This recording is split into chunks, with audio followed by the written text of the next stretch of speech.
का क्या कहना। ओम शांति। 21 जून 25 मधुर महावाक्य।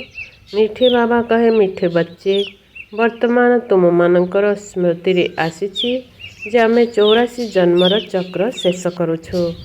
एबे आमे निजर शांतिधाम घर को फेरी जीवु। तेबे घर को जीवा पई आउ अल्प समय बाकी अछि। प्रश्न, क्यों पिलामानंकर घर को फेरिबार स्मृति रहिछि? सेमानंकर लक्षण किपरि होइथिबो? उत्तर, सेमाने एही पुराणा दुनिया को देखुथिले मध्य न देखिला परि रहिबे। सेमानंकर भितरे बेहेदर वैराग वृत्ति रहिथिबो। कर्म धंदारे व्यस्त रहुथिले मध्य सेमाने बुद्धिरे हालका रहुथिबे। एपट सेपट कथा, पर निंदा, पर चर्चारे निजर समय नष्ट करिवे नाही। निजकु एही दुनियारे अतिथि मने करुथिबे। ओम शांति। केवल तुमे संगम युगी ब्राह्मण संतान माने ही जानिछ जे आमे अल्प समय पाई एही पुराणा दुनियार अतिथि अटु। तुमर प्रकृत घर हेउची शांतिधाम। से घर को ही मनुष्य बहुत याद करिथांती, इच्छा रखिथांती मन को शांति मिलो। किंतु मन कौन, शांति कौन, आमको किपरि मिलिबो से कथा किछि भी केही जानी नथांती। तुमे माने जानुछ जे एबे निज घर को जीवा पई आउ अल्प समय बाकी अछि। समग्र दुनियार समस्त मनुष्य क्रमानुसारे से घर को ही जीवे। ताहा शांतिधाम एवं यह हेउछि दुःखधाम। ए कथा मने रखिबा मध्य सहज अटे ना। केही भी बुढ़ा हुअन्तु किंबा युवा हुअन्तु, एही कथा को तो निश्चय मने पकाई पारिब ना। एथिरे समग्र सृष्टि चक्रर ज्ञान आसी जाई थाए। संपूर्ण ज्ञान विस्तृत भावे बुद्धि रे आसी जाई थाए। एबे तुमे माने संगम युगरे बसिछ। यह बुद्धि रे रहुछि जे आमे शांतिधाम को जाउछु। ड्रामा प्लान अनुसार यह बुद्धि रे रहिले तुम मानकु खुशी मिलिबो एवं बाबांकर स्मृति मध्य रहिबो। आमको एबे निजर 84 जन्मर स्मृति आसी जाइछि। सेही भक्ति मार्ग अलगा, यह हेउछि ज्ञान मार्गर कथा। बाबा बुझाउछन्ति जे हे मधुर संतानगण, एबे निजर प्रकृत घर मने पड़ुछि। प्रतिदिन ढेर कथा शुणुछ, मुख्य गोटिए कथा हैला एबे आमे शांतिधाम को जीवा, पुनर्बार सुख धाम रे आसी। बाबा आसीछन्ति आत्मा मानकु पवित्र दुनिया को नहीं जीवा पई। सुख धाम रे मध्य आत्मा माने सुख एवं शांति रे रहिथांती। शांति धाम रे केवल शांति रही थाए, किंतु एठी तो बहुत गंडगोल झगड़ा रहिछि ना। एही मधुबन रु जेते बेले तुमे माने निज घर को जीव, सेठारे पुणी बुद्धि पर निंदा, पर चर्चा तथा निज काम धंदारे आदि लगी रहिबो। एठी तो जेपरि जंजाल किछि नाही। तुमे माने जानुछ जे आमे आत्मा माने शांति धामर निवासी अटु। एठी आमे पाठधारी होइछे। दुनिया रे आउ काहाको यह जणा नाही जे आमे पाठधारी किपरि होइछु। तुम पिलामानकु ही बाबा आसी पढ़ाउछन्ति। कोटि करे केही गोटिए पढ़िथांती, समस्त तो पढ़िबे नहीं। तुमे एबे केते बुद्धिमान हेउछ, पूर्वर बुद्धु थिल। एबे तो देख लड़ाई झगड़ा आदि केते हेउछि। याकु कौन कुहाजिबो? आमे परस्पर मध्यरे भाई भाई अटु, ताहा भूली जाइछन्ति। भाई को भाई केबे हत्या करिथांती कि? हाँ, हत्या केबे जदि करंती ताहा केवल संपत्ति पाई। एबे तुमे माने जानुछ जे आमे सबु एक बाबांकर संतान, परस्पर भाई भाई अटु। तुमे माने वास्तव रे बुझुछ। आम आत्मा मानकु बाबा आसी पढ़ाउछन्ति। 5000 वर्ष पूर्व भली आमको पढ़ाउछन्ति, काहेकि ना से ज्ञानर सागर अटन्ति। एही पाठपढ़ा को आउ केही मध्य जानती नाही। यह मध्य तुमे जानिछ जे बाबा ही स्वर्गर रचयिता अटन्ति, सृष्टिर रचयिता कुहाजिब नाही। सृष्टि तो अनादि अटे। स्वर्गर रचयिता कहिबा ସେଠାରେ ଆଉ କୌଣସି ରାଷ୍ଟ୍ର ନଥିଲା। ଏଠାରେ ତ ଅନେକ ରାଷ୍ଟ୍ର ରହିଛି। ଏପରି ଏକ ସମୟ ଥିଲା ଯେଉଁ ସମୟରେ କି ଗୋଟିଏ ହିଁ ଧର୍ମ ଥିଲା, ଏକ ରାଜ୍ୟ ଥିଲା, ପରେ ପୁଣି ଅନେକ ଧର୍ମ ଆସିଲା। ଏବେ ବୁଦ୍ଧିରେ ଆସୁଛି ଯେ ଅନେକ ଧର୍ମ କିପରି ଆସିଲା। ପ୍ରଥମେ ଆଦି ସନାତନ ଦେବୀ ଦେବତା ଧର୍ମ ଥିଲା। ପ୍ରଥମେ ଏଠାରେ ସନାତନ ଧର୍ମ ଥିଲା ବୋଲି କହିଥାନ୍ତି, କିନ୍ତୁ ଅର୍ଥ ତ କିଛି ଜାଣିନାହାନ୍ତି। ତୁମେ ସବୁ ଆଦି ସନାତନ ଦେବୀ ଦେବତା ଧର୍ମର ଅଟ, କେବଳ ପତିତ ହୋଇଯାଇଛ। ସତ ପ୍ରଧାନରୁ ସତ ରଜ ତମ ହୋଇଯାଇଛ। ତୁମେମାନେ ବୁଝୁଛ ଯେ ଆମେ ଆଦି ସନାତନ ଦେବୀ ଦେବତା ଧର୍ମର ଅଟୁ। ଆମେ ବହୁତ ପବିତ୍ର ଥିଲୁ, ଏବେ ପତିତ ହୋଇଯାଇଛୁ। ତୁମେମାନେ ବାବାଙ୍କ ଠାରୁ ପବିତ୍ର ଦୁନିଆର ମାଲିକ ହେବାର ସମ୍ପତ୍ତି ନେଇଥିଲ। ଏବେ ବୁଝୁଛ ଯେ ଆମେ ପ୍ରଥମେ ପବିତ୍ର ଗୃହସ୍ଥ ଧର୍ମର ଥିଲୁ। ଏବେ ଡ୍ରାମାର ପ୍ଲାନ୍ ଅନୁସାରେ ରାବଣ ରାଜ୍ୟରେ ଆମେ ପତିତ ପ୍ରବୃତ୍ତି ମାର୍ଗର ହୋଇଯାଇଛୁ। ତୁମେମାନେ ହିଁ ମୋତେ ଡାକିଥିଲ, ହେ ପତିତ ପାବନ, ଆମକୁ ଆସି ସୁଖଧାମକୁ ନେଇଯାଅ।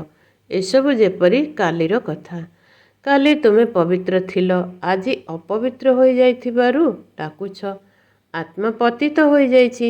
ଆତ୍ମା ହିଁ ଡାକିଥାଏ ଯେ ବାବା, ଏଠାକୁ ଆସି ଆମକୁ ପୁଣି ଥରେ ପବିତ୍ର କର।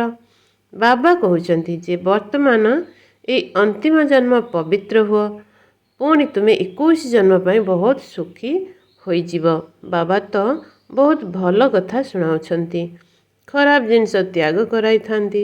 ତୁମେ ଦେବତା ଥିଲ ନା, ଏବେ ପୁଣି ଦେବତା ହେବାକୁ ଯାଉଛ, ତେଣୁ ପବିତ୍ର ହୁଅ। କେତେ ସହଜ କଥା। ଏହି ରୋଜଗାର ବହୁତ ଶ୍ରେଷ୍ଠ ଅଟେ। ତୁମ ପିଲାମାନଙ୍କ ବୁଦ୍ଧିରେ ରହୁଛି ଯେ ଶିବ ବାବା ଆସିଛନ୍ତି। ଏହିପରି ପ୍ରତି 5000 ବର୍ଷ ପରେ ଆସିଥାନ୍ତି। ପୁରୁଣା ଦୁନିଆରୁ ନୂଆ ଦୁନିଆ ନିଶ୍ଚୟ ହୋଇଥାଏ। ଏହା ଆଉ କେହି କହିପାରିବେ ନାହିଁ। ଶାସ୍ତ୍ରରେ କଳି ଯୁଗର ଆୟୁ ବହୁତ ଲମ୍ବା କରିଦେଇଛନ୍ତି। ଏହା ସବୁ ଡ୍ରାମାରେ ନିର୍ଦ୍ଧାର୍ଯ୍ୟ ହୋଇଛି। ଏବେ ତୁମ ସନ୍ତାନମାନଙ୍କୁ ପାପରୁ ମୁକ୍ତ ହେବାର ପୁରୁଷାର୍ଥ ସମୟ ହୋଇଛି। ତୁମର ଧ୍ୟାନ ରହିବା ଦରକାର ଯେ ଆଉ କୌଣସି ପାପ ଆମ ଦ୍ୱାରା ନ ହୋଇଯାଉ। ଦେହ ଅଭିମାନରେ ଆସିଲେ ହିଁ ପୁଣି ଅନ୍ୟ ସବୁ ବିକାର ଆସିଯାଇଥାଏ, ଯାହା ଦ୍ୱାରା ପାପ ହୋଇଯାଇଥାଏ। ଏଥିପାଇଁ ବିକାର ରୂପୀ ଭୂତମାନଙ୍କୁ ବାହାର କରିବାକୁ ପଡ଼ିବ। ଏହି ଦୁନିଆର କୌଣସି ବି ବସ୍ତୁରେ ମୋହ ନ ରହୁ। ଏହି ପୁରୁଣା ଦୁନିଆରୁ ବୈରାଗ ହେଉ। ଯଦିଓ ସବୁ କିଛି ଦେଖୁଛ, ପୁରୁଣା ଘରେ ବହୁତ ରହୁଛ, ପରନ୍ତୁ ବୁଦ୍ଧି ନୂଆ ଦୁନିଆରେ ଲାଗି ରହିଛି। ଯେବେ ନୂଆ ଘରକୁ ଯିବ, ତେବେ ନୂଆ ହିଁ ଦେଖିବ।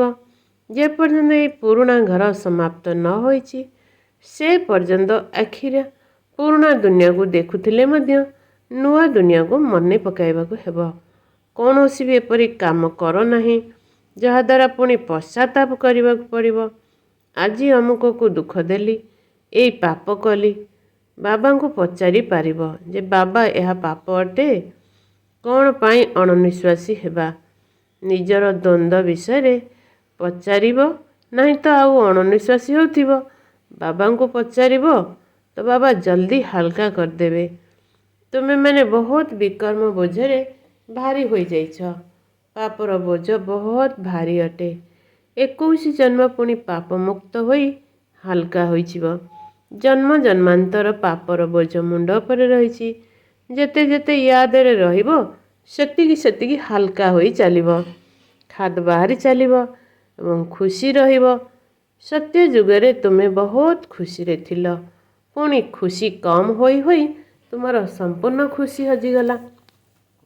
ସତ୍ୟ ଯୁଗରୁ ନେଇ କଳିଯୁଗ ପର୍ଯ୍ୟନ୍ତ ଏହି ଯାତ୍ରାରେ 5000 ବର୍ଷ ଚାଲିଛି। ସ୍ୱର୍ଗରୁ ନର୍କକୁ ଆସିବାର ଯାତ୍ରା। ଏବେ ଜଣାପଡ଼ିଲା ଯେ ଆମେ ସ୍ୱର୍ଗରୁ ନର୍କକୁ କିପରି ଆସିଲେ। ଏବେ ପୁଣି ତୁମେ ନର୍କରୁ ସ୍ୱର୍ଗ ଆଡ଼କୁ ଯାଉଛ। 1 ସେକେଣ୍ଡରେ ଜୀବନ ମୁକ୍ତି। ବାବାଙ୍କୁ ମଧ୍ୟ ଜାଣିଲ। ଯେହେତୁ ବାବା ଆସିଛନ୍ତି, ତେବେ ନିଶ୍ଚୟ ଆମକୁ ସ୍ୱର୍ଗକୁ ନେଇଯିବେ।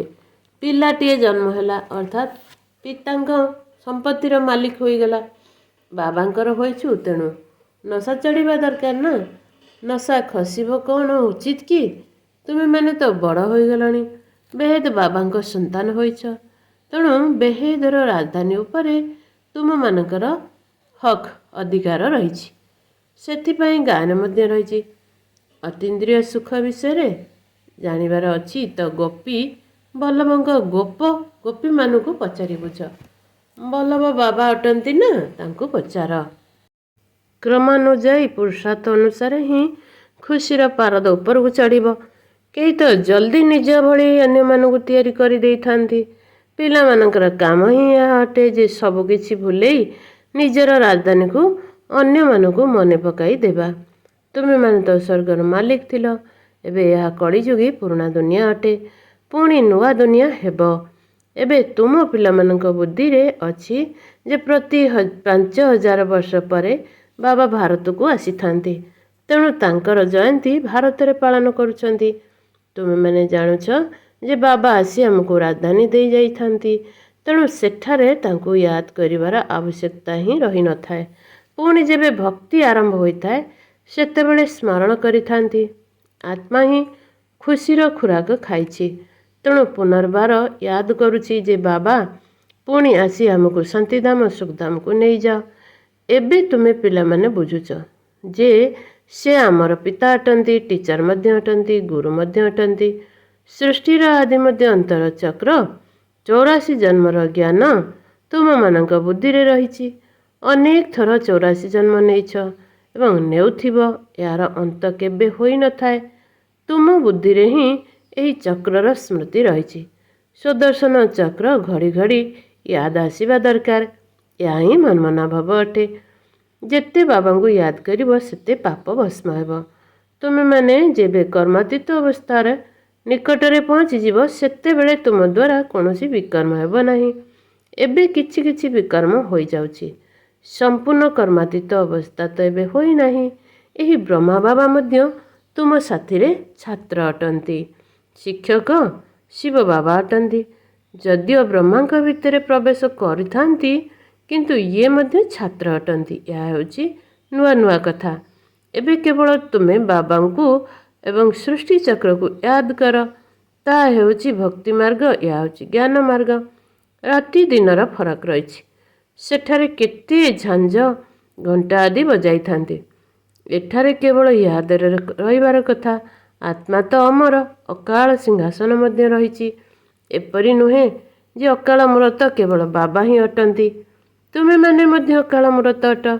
ଅକାଳ ମୂରତ ଆତ୍ମାର ଏହି ଭ୍ରୁକୁଟି ସିଂହାସନ ଅଟେ। ନିଶ୍ଚିନ୍ତ ଭ୍ରୁକୁଟିରେ ହିଁ ବସିବ, ଆଉ କ'ଣ ପେଟରେ ଆସି ବସିବ?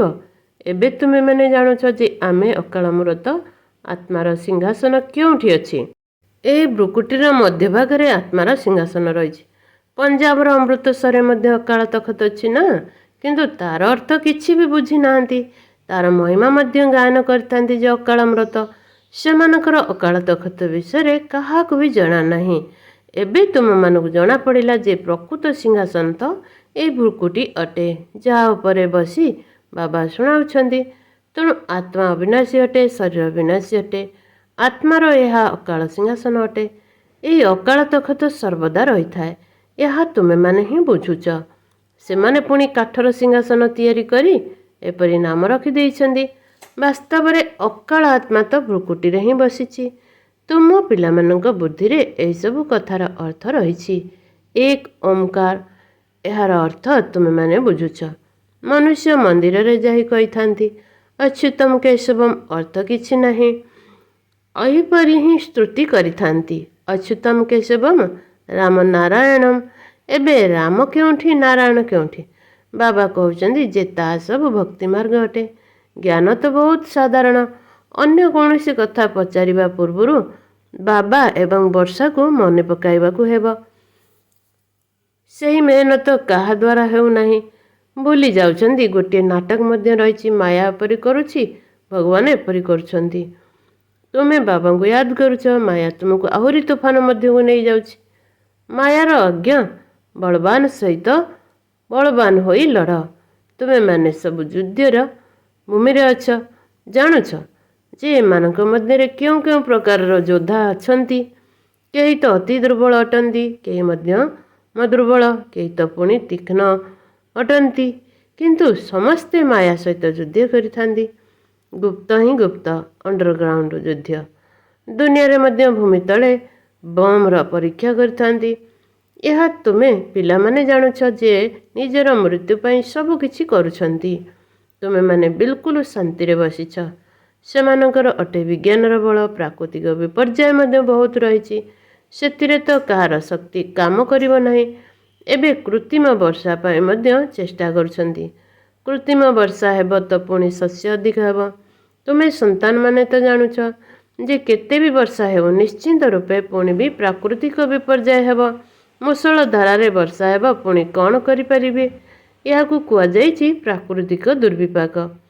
ସତ୍ୟ ଯୁଗରେ ଏସବୁ ହୋଇନଥାଏ। ଏଠାରେ ଯାହା ସବୁ ହେଉଛି ସେସବୁ ବିନାଶରେ ସାହାଯ୍ୟ କରିଥାଏ। ତୁମର ବୁଦ୍ଧିରେ ରହିଛି ଯେ ଆମେ ଯେବେ ସତ୍ୟ ଯୁଗରେ ରହିବୁ ସେତେବେଳେ ଯମୁନା କୂଳରେ ସୁନାର ମହଲ ହେବ। ସେଠାରେ ବହୁତ କମ୍ ସଂଖ୍ୟାରେ ଏଠାରେ ରହିବୁ। କଳ୍ପ କଳ୍ପ ଏହିପରି ହୋଇଥାଏ। ପ୍ରଥମେ କମ୍ ମନୁଷ୍ୟ ଥାନ୍ତି, ପୁଣି ବୃକ୍ଷ ବଢ଼ିଥାଏ। ସେଠାରେ କୌଣସି ବି ଆବର୍ଜନା ଇତ୍ୟାଦି ନଥାଏ। ଏଠାରେ ତ ଦେଖ ପକ୍ଷୀ ମଧ୍ୟ ଅପରିଷ୍କାର କରୁଛନ୍ତି।